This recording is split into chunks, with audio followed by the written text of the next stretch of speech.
Hey, Mark Rodriguez here, and you're watching Mark's Out Wrestling Aftershock Reviews, where I talk about all kinds of different wrestling programs, not just WWE, because yes, it's still real to me. Now, today's episode will be more about WWE. I just finished watching Extreme Rules. It actually ended kind of early, like around 10:45 or so. I'm kind of used to these guys going like past midnight. So, yeah. I don't usually review them like the night of pay-per-view, but I might as well do it now. I'm still like wide awake right now. And I do want to talk about some news tidbits before I get into the review. Two things did affect the pay-per-view. The first one was that Bray Wyatt was in a car accident not too long ago, and there was of course question about whether or not he was going to be in the event. So yeah, of course he was.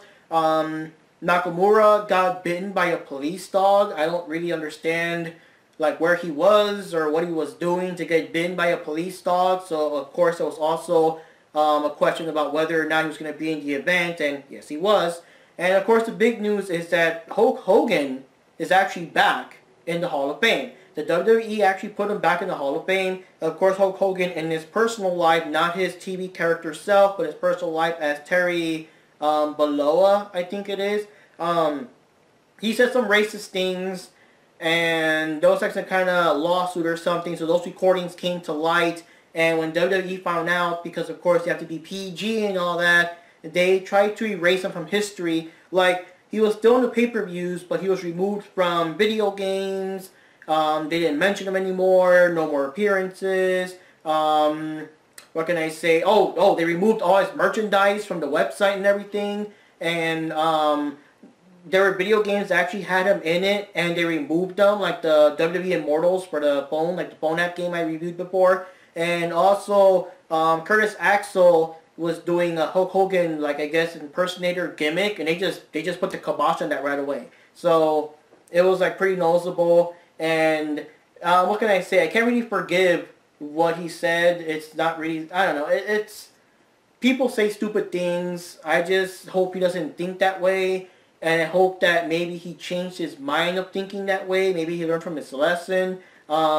I try to follow more Hulk Hogan, the character, not Terry Bollea, his real self. Whatever he does, I don't know. But one thing we can't deny is, of course, he is one of the bigger things in wrestling. For anyone that was a kid back then in the 80s, Hulk Hogan was the 80s, basically. And if it wasn't for him, and of course Macho Man and Ultimate Warrior and Andre the Giant and all that, like, we wouldn't have WWE now. Like, it would have been like a fad that was kind of interesting but just died out or something. It wouldn't be around today. And I'm sure wrestling would still exist in some form, like New Japan Wrestling or something. But, like, the WWE, if you're a WWE fan, you do owe it to Hulk Hogan. It is kind of weird to, like, ignore him. Now, people do complain and stuff like, oh, he's too old to be in the ring. They're crazy. He's not going to be in the ring. But the thing is, like, he's not going to get in the ring, okay? He's going to be back in the Hall of Fame. He might, I don't know, make guest appearances, be a guest referee. I mean, he could be like a general manager or something. There are rumors, I'm not 100% sure, but there are rumors that they may want to try to bring back the NWO, of course, with all new members. So Hogan could just be like a manager, not an actual wrestler, but like a manager or something like that. Or he could be one of those, what do you call it, like guest commentators or guest hosts for what, you know, like the pay-per-views. He'll do something, but he's not gonna get back in the ring, okay? Like, he's too old. I hate to say that, but he's too old, and he's had too many like knee surgeries and stuff. He can't do the leg drop anymore. That's why the very few moments he's in the ring those last couple of years, all he does is throw the punches and stuff. He can't really do much else, which is bad to say because he's one of my wrestling heroes. But again, what he said in real life, it's messed up. He shouldn't say it. He shouldn't think that way. I hope he doesn't think that way, or at least not anymore, because people can change. People can learn from their mistakes, so I hope that he really did, because I really doubt there'll be a second chance if he fucks up again, you know?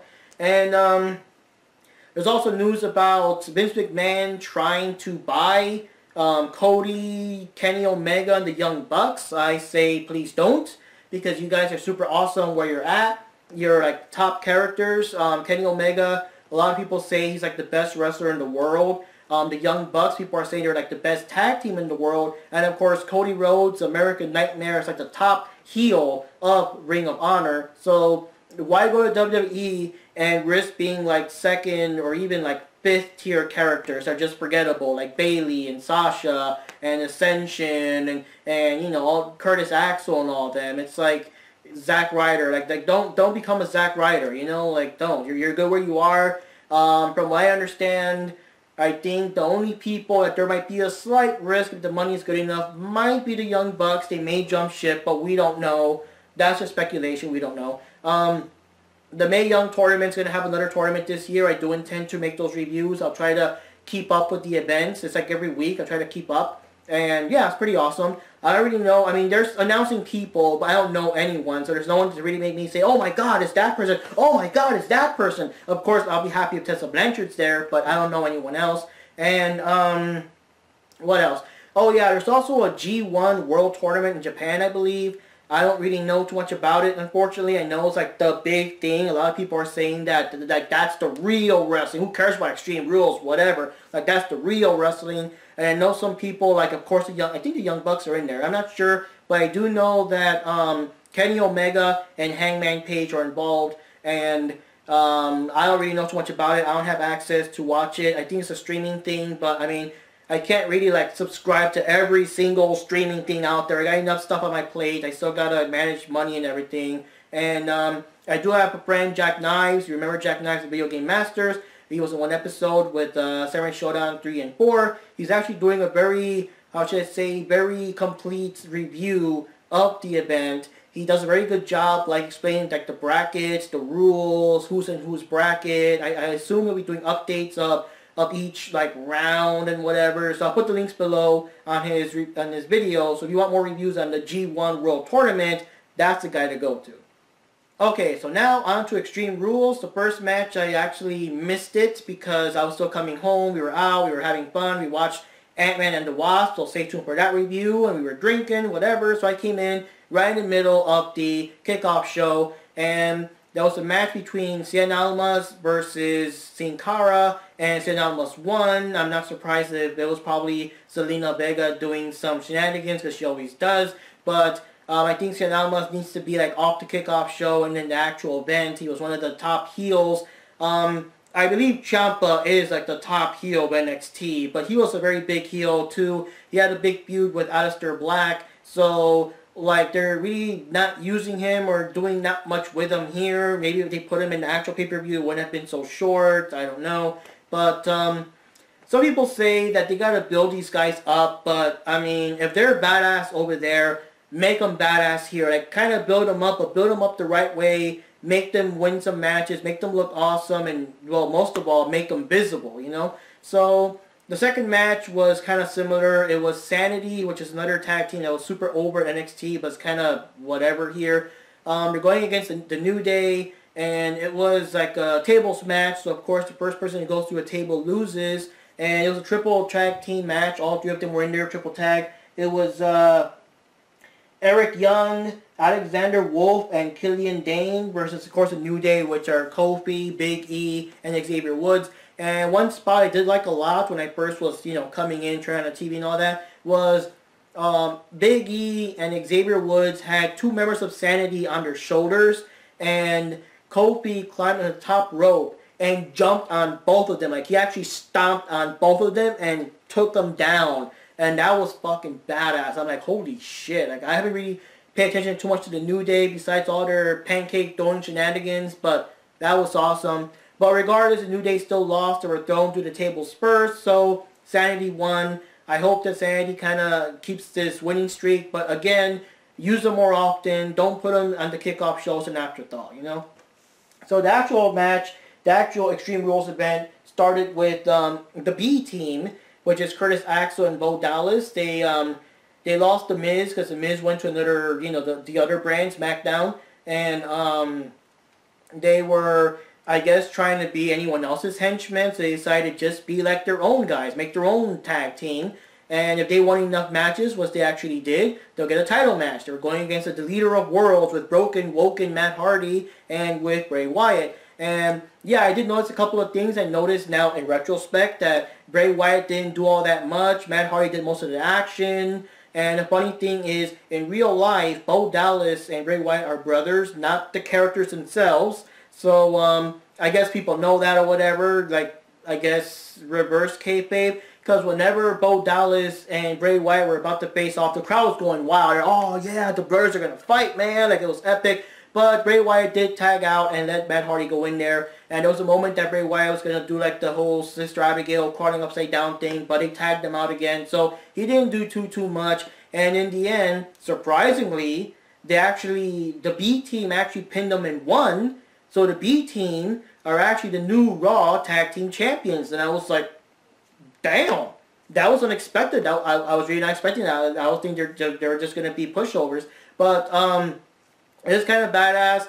Both of these guys have been in the wrestling for a long time. And they've like been through so many gimmicks and stuff. They're like forgettable people. What can I say? Curtis Axel won the very first Andre the Giant Memorial Battle Royale. And nothing happened because of that. Like there was no real push. So please guys, don't fuck it up. I feel like this is like one of their last chances. Make them be champions and stay champions for a while.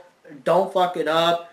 Don't do like the Zack Ryder fake out where he was like the Intercontinental Champion for one day and lost it the very next day. And I'm very scared because tomorrow is Raw and they may do that in Raw. They may lose their titles right away. And so please don't do that. Please don't. Like give them a chance. Like throw them a bone. They're longtime workers. They're pretty cool. Leave them alone. Let them have their victory and savor it, you know. But we'll see what happens tomorrow.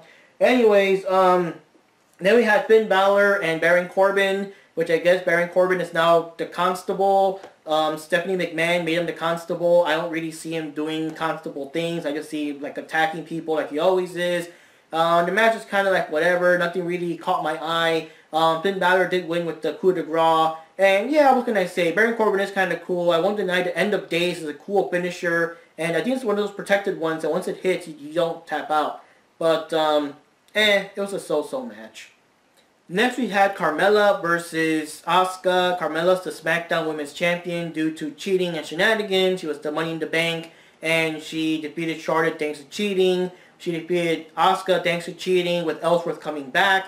And apparently the last couple of weeks there have been actual intergender matches where it's like Asuka versus Ellsworth and she was kicking his ass. And it's kind of like every time she's about to lose to, every time she's going to lose to Asuka, Ellsworth interferes, or whenever Asuka's kicking his ass, Carmella jumps her, like sneak attacks her or whatever. So now this is supposed to actually end that already and have Asuka win the title, you know? And to keep things, like, you know, keep Ellsworth out of it, he's in a shark cage up above the ring. But of course, more shenanigans anyways.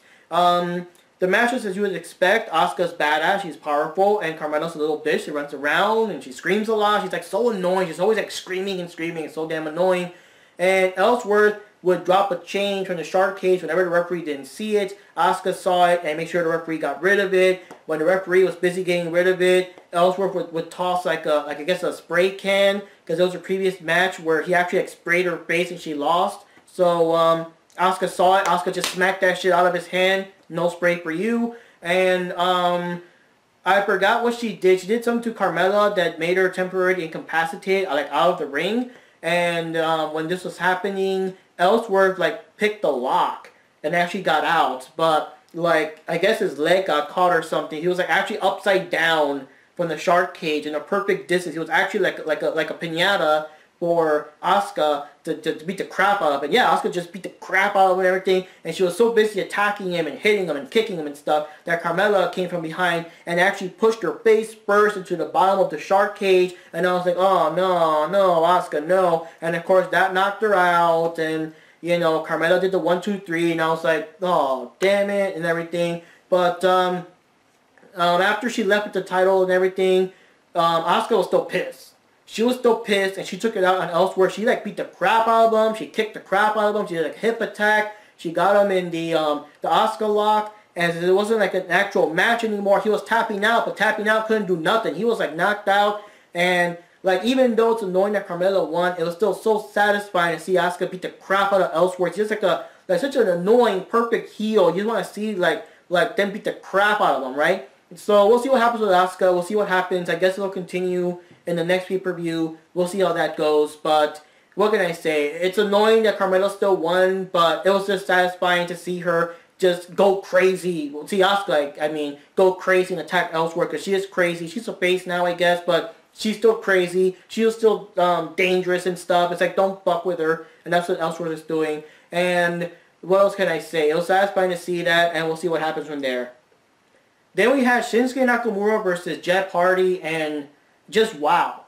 Like, literally, just wow. Like, oh god, before the match even started, when everybody was still, like, you know, doing the whole introduction and all that crap, what's his name? Nakamura actually went in for the ball punch. He actually went for the low blow, and the referee didn't see it. So even though Jeff Hardy's on the ground, like, in pain and stuff, and Nakamura's all like, I don't do nothing. I don't know. Like, the referee didn't do anything, and that's just, you know, stupid logic. But, you know, when they actually rang the bell, Jeff Hardy was still, like, barely trying to get up, and Nakamura hit him with the kick and pinned him. And, like, you're used to these real fast pins sometimes at the beginning of the matches, but of course you always kick out. But no, he didn't kick out. It was 1, 2, 3, bam, new champion, new U.S. title champion, Nakamura. And I'm like, what? I was like, yeah, I couldn't speak. I was like, what the fuck happened? It was like so weird. But then I kind of think back. I think Jeff Hardy is also kind of injured in real life, and of course Nakamura had the dog bite, so it kind of makes sense in retrospect. But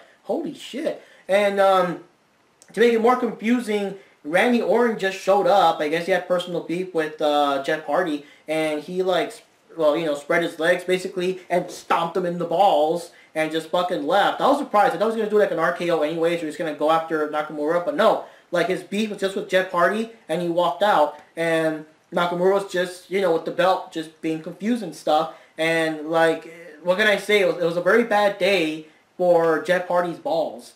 But I guess they're going to have a rematch, so we'll see what happens there, like an actual official rematch, I think maybe for SummerSlam. So it'll give them both time to recover from their injuries. But, wow, that was just, I mean, that was even shorter, I don't know, it was as short or even shorter than when Sheamus did the bro kick on Daniel Bryan and won the title, like, real quick because he was distracted kissing AJ Lee. That was like, holy shit.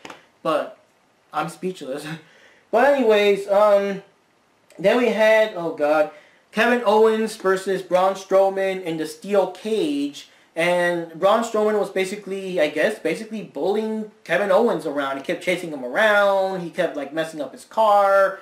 Of course, it was a segment that everyone, like, on social media made a big deal about and whatever. I guess there was a match between Strowman and Owens ran away, and Owens, like, he's such like a cartoon character. He almost reminds me of the guys from the Power Rangers. He's like a bumbling cartoon character now. And he's supposed to be like a badass heel, but he's like, whatever. And he hid in the porta potty, and Braun Strowman found him and, like, tied it out with tape and stuff so he couldn't get out, and dragged the porta potty all the way back to the ring and actually kicked that thing down. So of course he would be covered in stuff that was blue for some reason, because it's still TV for kids. But everyone complained, and of course it's kind of weird because it almost looks like if Kevin Owens is the face in this situation, he's supposed to be the bad guy, but whatever. So now they're stuck in a steel cage, and yeah, as expected, Owens ran away a bit, but it was kind of cool, though, because, of course, his motto is fight, Owens, fight. So even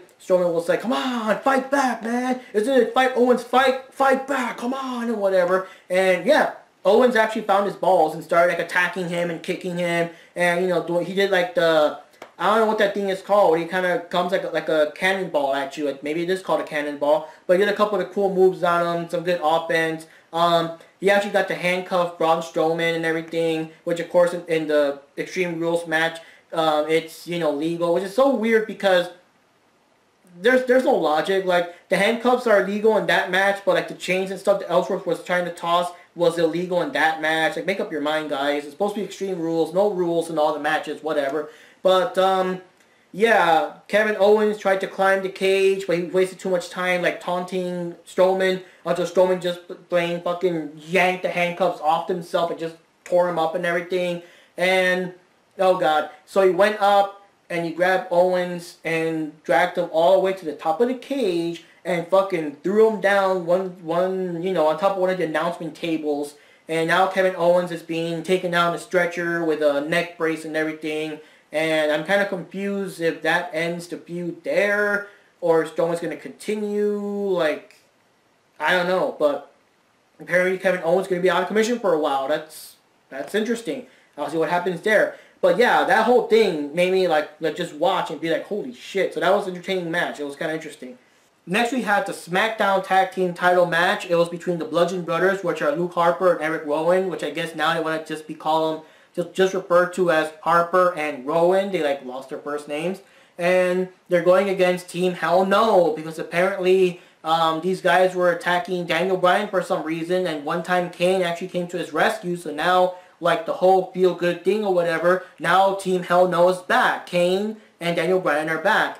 But before the match even started, the Bludgeon Brothers were attacking the crap out of them backstage, and Paige and them had to come to break it up and everything. The big thing was that I guess Kane's knee was on like near a doorway, and the Bludgeon Brothers used one of their mallets to like smack the door shut on his knee, so Kane was out of commission. So when the match actually started, Daniel Bryan came by himself, and it was like, oh crap, what they're gonna do? And he still has like rib problems and everything. And yeah, so Daniel Bryan's actually had a powerful start. He was actually kicking ass on both of them, but eventually, of course, he would be overwhelmed. It was looking very bad for him. But then Kane showed up, but Kane still had like a big like leg brace and stuff. He wasn't like 100% yet. I think he was trying to do like the choke slam or the power driver or something, but he just couldn't. The leg was like too messed up, and the Bludgeon Brothers actually pinned them and won. And I was surprised because I was thinking that, you know, Team Hell No, they're like so over, they're gonna win. So I was actually surprised that Harper and Rowan still won and retained.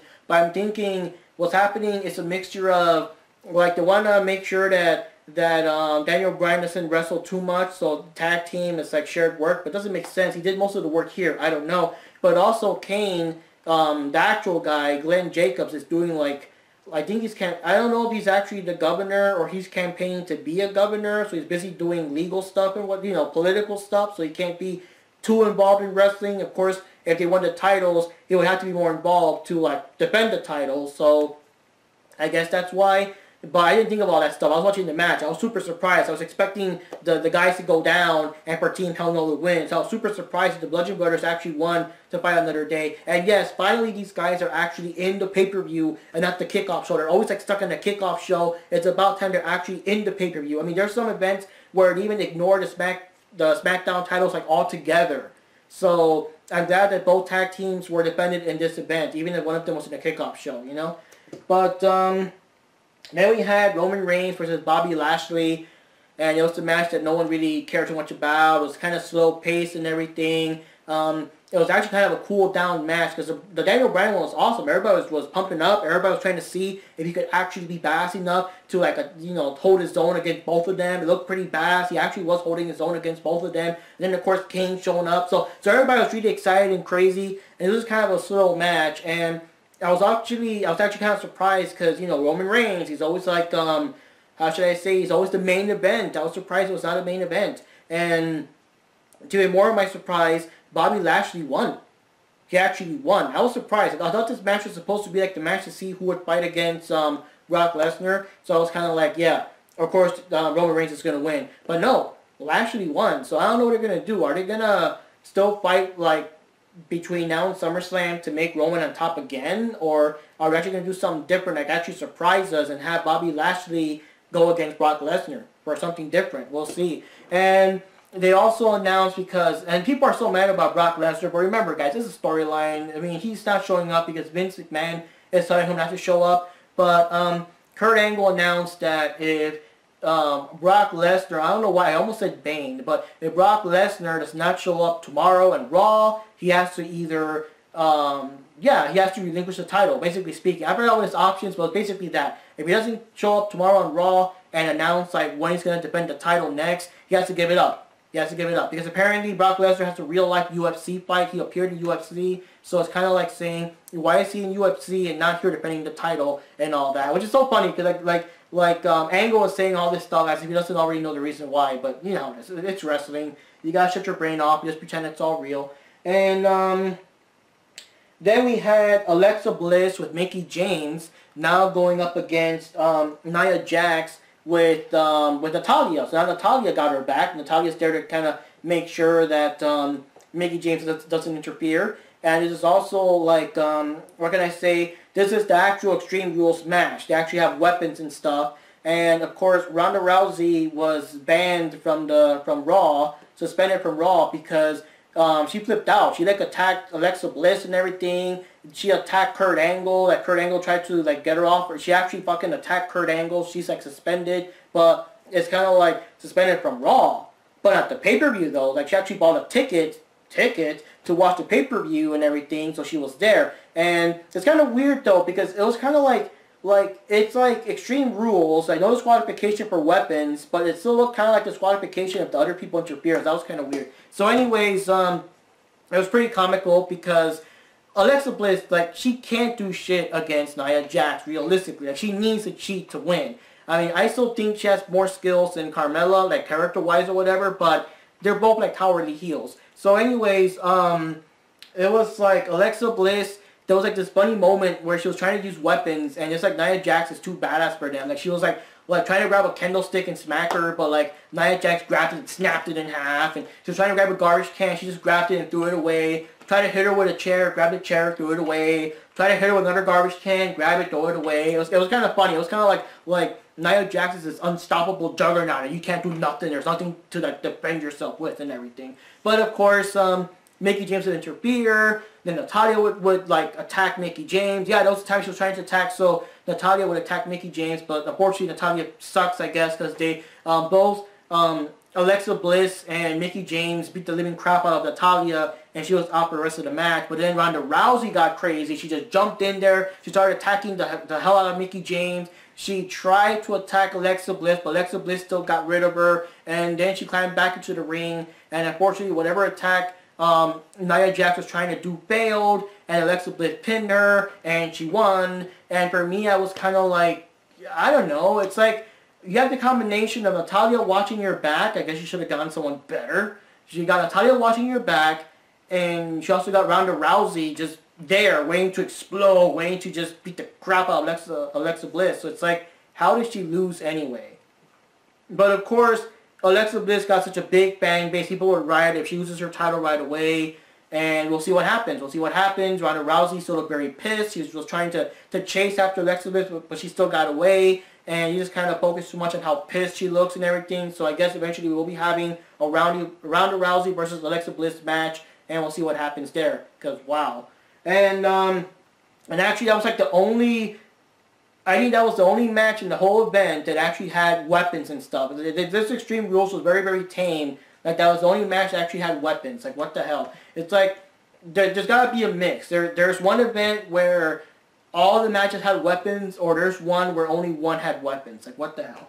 And then we have AJ Styles versus Rusev. And, of course, Rusev has Aiden English there with him singing the Rusev Day song and all that. And, yeah, what can I say? It was an interesting match, and I was very invested because I really wanted to see...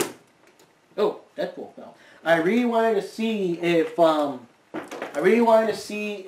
Rusev would win. I was really rooting for Rusev, especially because AJ Styles did have like a long title reign. So like, yeah, you know, it's about time. Let Rusev win. Like, Rusev is so over. People really do love the whole Rusev Day thing. It's like, come on, let him win. It would have been so awesome. And yeah, it was pretty intense. AJ Styles kept attacking Rusev's leg and everything because later on, whenever he would do like the accolade, you know, so he kept attacking the leg and everything. Rusev got to, you know, throw him around, smack him around some, and, you know, so it was kind of interesting because there were lots of moments where AJ Styles tried to do the phenomenal forearm, but Rusev would still smack him, or that was a time where he actually jumped and Rusev just like smacked him out of midair. I'm like, holy crap, you know. But in the end, the damage was done. Rusev tried to do the accolade, and that would have won. I think that would have won, but he was just too hurt to like do it right. He was trying to do like, I guess, like a half version of it or something, and AJ Styles would still like survive it. And also AJ Styles kept trying to do the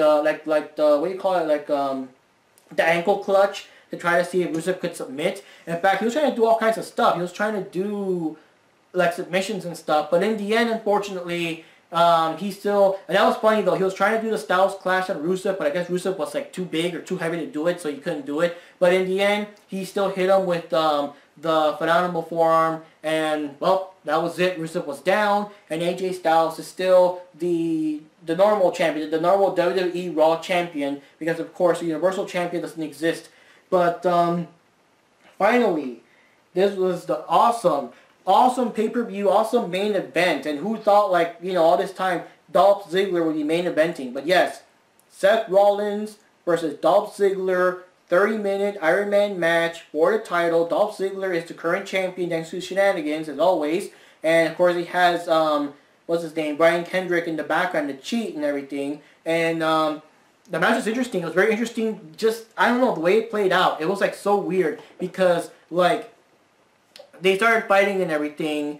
And so it's like weird because like these characters, both of these guys actually pulled out every single move of their arsenal that they've used. Like it was so crazy. So Seth Rollins started attacking and everything. I think I forgot the exact order of events, but I think he hit Ziggler with the knee because the knee used to be his finisher for a while. So he got him with the knee. He's down. 1, 2, 3, bam. So Rollins already has the first advantage because of course in a Iron Man match, you have to survive the whole half hour, and whoever gets the most pins wins. So, you know, that's pressure. So Rollins already got the first pin. Then he attacks more stuff to Ziggler. He got him with the stomp, whatever they call it nowadays. I think it's just now called the stomp. They don't call it the curb stomp anymore. And Ziggler was down. And again, 1, 2, 3. And I'm like, holy crap, he's got like 2 pins to 0. And then Brian Kendrick starts attacking the hell out of Seth Rollins, starts beating the crap out of him and everything. And so that still counts as a disqualification. Like, holy crap. You know? Now it's 3. Now it's 3 pins. So now he's got 3 pins with Ziggler. And it looks like Ziggler fucked up. Or it looks like Kendrick fucked up. Because thanks to him attacking Seth Rollins, like, he cost this guy another pin. But the thing is, oh, and also the referee, like, banished him. He sent him away from the ring. So it looked like Ziggler was so screwed. But it was all part of Ziggler's plan because now, thanks to the beating that Kendrick gave him, now Rollins was all like in bad shape and stuff. So like real quickly, Ziggler got him in the zigzag. No, I think he got him the super kick first and then pin 1, 2, 3. Hit him with the zigzag, pin 1, 2, 3. And I forgot what else he did, but he did something that still pinned him for 1, 2, 3. And actually, it was like he did 4 pins. He did 4 pins, so it's now 4 to 3 with Rollins. And Rollins was trying so hard to win. So now, like halfway, I don't know, like the 25-minute mark or something, it was like getting crazy because now the guys were kicking out of all the pins. They were doing all these cool moves and kicking out.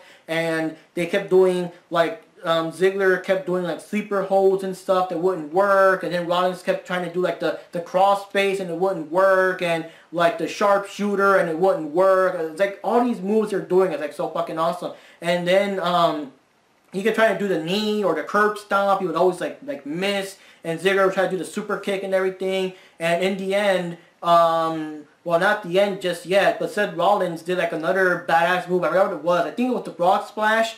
And he got another pin. So now they're 4 to 4, and it's like, you know, like time's really running out. It's like only like about 8 or so minutes left, and Ziggler's like in very bad shape now. But it's like no matter what Rollins does, like he still keeps like kicking out. And there was this cool thing where he did like I think it was called like a superplex off the rope, but then he doesn't let go and does another suplex. He's also like, I think it's called like the Falcon throw or something. So that was like pretty cool. And you think Ziggler like that was it, and he still kicked out, and it was like so tense. And in the end, I think he actually managed to like knee Ziggler to get him kind of dizzy and hit him with the stomp, and he got him. And it was like just in the nick of time. It was like the seconds were running out. It was 3, 2, 1, 0. By the time he tried to pin him, like time ran out, and they said it was a tie, and I was saying, like, that's weird. They usually do overtime right off the bat. But they said it was a tie,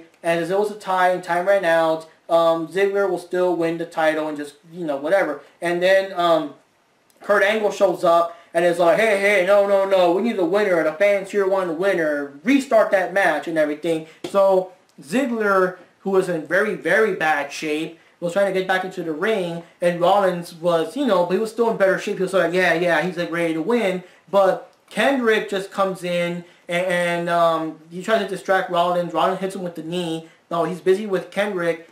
Ziggler grabs him with the zigzag, and bam, he actually won 5 to 4. It was like a sudden death. The last pin wins, and he's still champion. And that match was amazing. It was so well paced. It was so crazy. Like the thing where you think that Kendrick fucked fucked his own guy over, but it was all part of the plan and everything. It's like, who thought that, like, Dolph Ziggler would get you, like, so fucking invested? Like, he really is, like, a good challenge for Seth Rollins. It really was an incredible match. Had me very invested. Of course, the Intercontinental title just feels more badass because it's like the main event, a 30-minute Iron Man match for the Intercontinental title. It feels like a title that's really worth fighting for and everything, and it's just so awesome. It's just, this is almost like that one time where The Miz was like the main event with Morrison and John Cena. It's like Ziggler was in the main event, and that was fucking badass. Of course, I mean, I don't mention Rollins too much because Rollins was main event material. He was like a top heel for a long time. He's like a top face now. So it's just pretty awesome. And I don't know, I want to see another rematch. They might do another rematch for SummerSlam or something because, yeah, they do good matches. People are saying that Seth Rollins is one of the best wrestlers nowadays in WWE, despite, of course, the push. They keep pushing Roman Reigns and everything. But they keep thinking Seth Rollins is like the most badass guy now. He gives like all-star quality matches. It's like, it doesn't matter who's he's up against. He like gives like cool matches. And I just love this one because like he has so many moves. He was doing the knee, he was doing the curb stomp, he was doing the sharpshooter, the crossface, the frog splash. It's like the only thing missing was the pedigree, but of course why give credit to Triple H? But it was like he was pulling into his bag of tricks, and superplex, Falcon throw thing, or Falcon slam, whatever it is. It's like all of that shit is so fucking awesome. And of course, Ziggler was doing the zigzag, he was doing the super kicks, he was trying to do sleeper holds and other maneuvers and reversals. It's like, I don't know, it was so badass. They were both fighting to their all, and I never thought I would be excited about Ziggler because there was a time where all he would do whenever he was like in a tag match or something is come in and just be smacked down and just be down for the rest of the match while everybody else does something. So now this is kind of building credibility. For people that think it was going to be like an easy match and Ziggler would have just, you know, gone down because who cares, it's Ziggler. This is actually building credibility. It's pretty awesome. So, that's all I gotta say. I actually did enjoy the pay-per-view. If you heard my complaints, I always complain about it being so predictable, but like it was not predictable. It was crazy. I mean, I really didn't think the Bludgeon Brothers were gonna win. I did not expect the Nakamura match to be like a second or two, like so short like that, and then Randy Orton just came out of nowhere for no reason. You know, I was not expecting like. I don't know, I was kind of expecting shenanigans, but not the Asuka thing. I really thought this was going to be the match where Asuka was going to win, so I wasn't expecting Carmella was going to win anyway. I wasn't expecting Alexa Bliss to still win. I was expecting to, I don't know, Ronda Rousey do something, and I don't know, it was full of surprises. It kept me entertained, and the main event was a worthy main event. And again, I was surprised. I was really expecting, as usual, Roman Reigns versus Bobby Lashley to be the main event because it's always Roman Reigns, and it wasn't a main event. I was like, holy crap. So like the whole thing was just full of surprises, and it actually kept me awake. I mean, I guess the Roman Reigns match and the Baron Corbin match are kind of so-so, but everything else, you know, and it was entertaining. It was a good pay-per-view. I know some people complain because their favorite people got screwed and stuff like that, but you know, we still got SummerSlam, and it'll be awesome. It's a good build for SummerSlam. If they have another match between Rollins and Ziggler, that's gonna be badass. I hope there's a more, you know, an actual better match between